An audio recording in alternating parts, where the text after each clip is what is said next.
రాజశేఖర్ రెడ్డి చనిపోయిన తర్వాత వాళ్ళు చేసిన ఎత్తులు జిమ్మెత్తులు మనం కౌంటర్ చేయలేక వాళ్ళు క్యాండిడేట్ని పెడితే మన క్యాండిడేట్ 2వ ప్లేస్కు 3వ ప్లేస్కి వెళ్ళిపోయాడు. అన్నీ ఓడిపోయాం.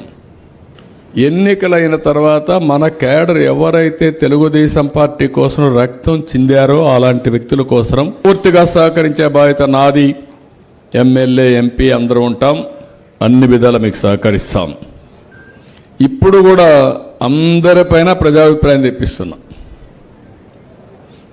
ఎవ్రీ 6 నెలలకు ఒకసారి ప్రజలు నన్ను గురించి ఏమనుకుంటున్నారు, ఓకే నన్ను గురించి నెగిటివ్గా ఆలోచిస్తే నేను ఎట్ట మార్చుకోవాలి. మిమ్మల్ని ఒకటే కోరుతున్నా, వైఎస్ఆర్ కాంగ్రెస్ పార్టీకి డైరెక్ట్గా ఇండైరెక్ట్గా మనం పనులు చేసే పరిస్థితి ఏ స్థాయిలో కూడా రాకూడదు.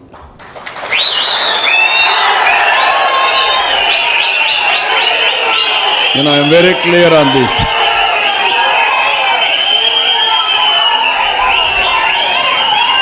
అది చేస్తే పాముకు పాలు పోసినట్టే. నేను తెప్పించుకుంటున్నా, నేను అది కూడా చెప్పేస్తున్నా. ఇక్కడ అసెంబ్లీలో ఎలాగూ ప్రతిపక్షం చెప్తా ఉన్న మాటలు ఎలాగూ వినే పరిస్థితి, అసెంబ్లీ నుంచి ప్రజలకు తెలిపే పరిస్థితి లేని పరిస్థితుల మధ్య మీ ద్వారా ప్రజలకు ప్రతిపక్షం సైడ్ నుంచి ఎన్నికలకు ముందేమో బాబు షూరిటీ, భవిష్యత్ గ్యారంటీ, ఎన్నికలు అయిపోయిన తర్వాత మాత్రం బాబు షూరిటీ, మోసం గ్యారంటీ అన్న పద్ధతిలోనే ఆయన పాలన సాగుతూ ఉంది. వైఎస్ఆర్సీపీ వాళ్లకు ఏ పనులు చేయొద్దు, ఏ పథకాలు ఇవ్వద్దు అని పెద్ద మనిషి చంద్రబాబు నాయుడు చెప్పుకొచ్చాడు. పబ్లిక్ మీటింగ్లో ఈ పెద్ద మనిషి అందరూ చూస్తూ ఉండగా అందరి సమక్షంలో ఈ పెద్ద మనిషి మాట్లాడిన మాటలు ఇవి. ఏ పథకాలు ఇవ్వద్దు అని అంటాడు ఈ పెద్ద మనిషి. అసలు ఇది నేను అడుగుతా ఉన్నా, ఇవ్వడానికి ఇవ్వకపోవడానికి అసలు ఇది బాబు గారి సొమ్మ అని అడుగుతున్నా, ఎవడు అని అడుగుతా ఉన్నా. హీస్ ఓన్లీ ఏ కస్టోడియన్. ఈ మనిషి ఎవడు అని అడుగుతా ఉన్నా. ప్రభుత్వం నడిచేది ప్రజల కోసం, ప్రజల సొమ్ముతో నడుస్తూ ఉంది.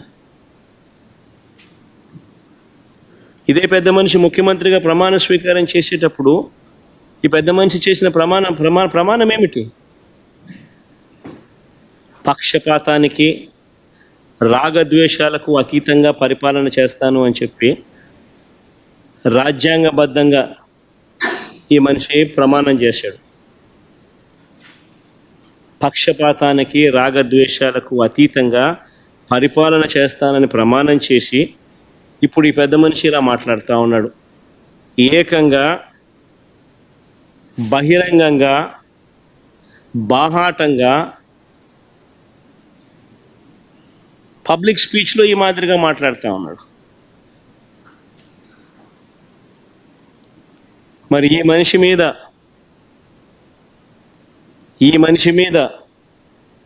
ఎవరైనా జడ్జిలు కానీ, ఆయన మాటలు, నా మాటలు ఎవరైనా జడ్జిలు వింటున్నా కానీ, అది గవర్నర్ గారైనా కానీ నా మాటలు, ఆయన మాటలు ఎవరైనా కానీ విన్నా కానీ, అసలు ఇలాంటి వ్యక్తిని ఒక్క నిమిషమైనా ముఖ్యమంత్రి స్థానంలో కొనసాగించడం ధర్మమేనా?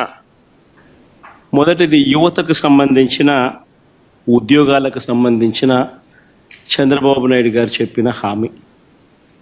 తను చెప్పినాడు, సూపర్ 6 అన్నాడు, సూపర్ 7 అన్నాడు, నిరుద్యోగులందరికీ కూడా 3,000 రూపాయలు నిరుద్యోగ భృతి అన్నాడు. చంద్రబాబు నాయుడు ఇచ్చిన హామీ 20 లక్షల ఉద్యోగాలు వచ్చేదాకా 3,000 రూపాయలు నిరుద్యోగ భృతి అని చెప్పి చెప్పుకొచ్చాడు. ఆశ్చర్యం ఏమిటి అంటే, గత ఏడాది బడ్జెట్లో చూస్తే, గత ఏడాది బడ్జెట్లో కూడా ఆ నిరుద్యోగ భృతి 20 లక్షల మందికి ఇంటూ 3,000 రూపాయలు అంటే దాదాపుగా 7,200 కోట్లు. దీనికి సంబంధించిన ప్రస్తావన అసలు పెట్టలేదు. నేరేడు సంవత్సరం, ఈ సంవత్సరం బడ్జెట్లో ఏమైనా పెట్టాడనంటే అది లేదు.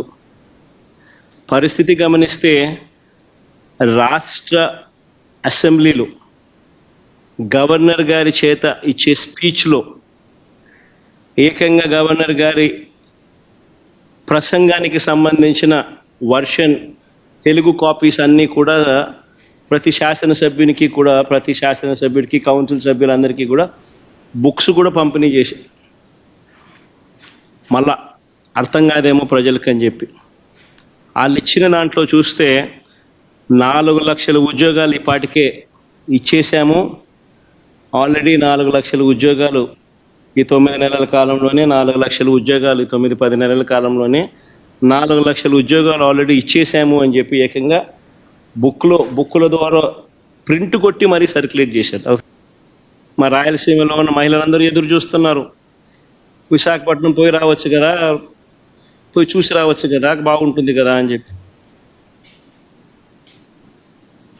కర్నూలు, విజయనగరము, శ్రీకాకుళము, ప్రకాశము, అనంతపురం, నెల్లూరు వీళ్ళంతా మహిళలు ఎదురు చూస్తున్నారు. విజయవాడ, గుంటూరుకు పొద్దున పోయి సాయంత్రం రావచ్చు కదా, చూసి రావచ్చు కదా, ఏదో అమరావతి కడుతున్నాడు కదా, ఎలా ఉందో చూసి రావచ్చు కదా అని చెప్పి.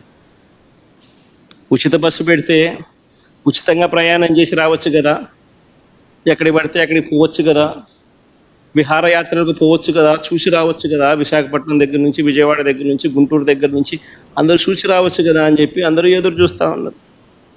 కానీ ఈ పెద్ద మనిషి ఏమో ఇటువంటి చిన్న హామీని కూడా నెరవేర్చడంలో మాత్రం ఈ చంద్రబాబు నాయుడు అనే వ్యక్తి తన నైజాన్ని చూపిస్తూ ఉన్నాడు. బాబు షూరిటీ, మోసం గ్యారంటీ అన్నదానికి నిదర్శనాలు ఇవన్నీ కూడా. మరిన్ని ఇంట్రెస్టింగ్ అప్డేట్స్ కోసం ప్రకాశం న్యూస్ ఛానల్ ని సబ్స్క్రైబ్ చేయండి. నోటిఫికేషన్ కోసం గంట సింబల్ ప్రెస్ చేయండి.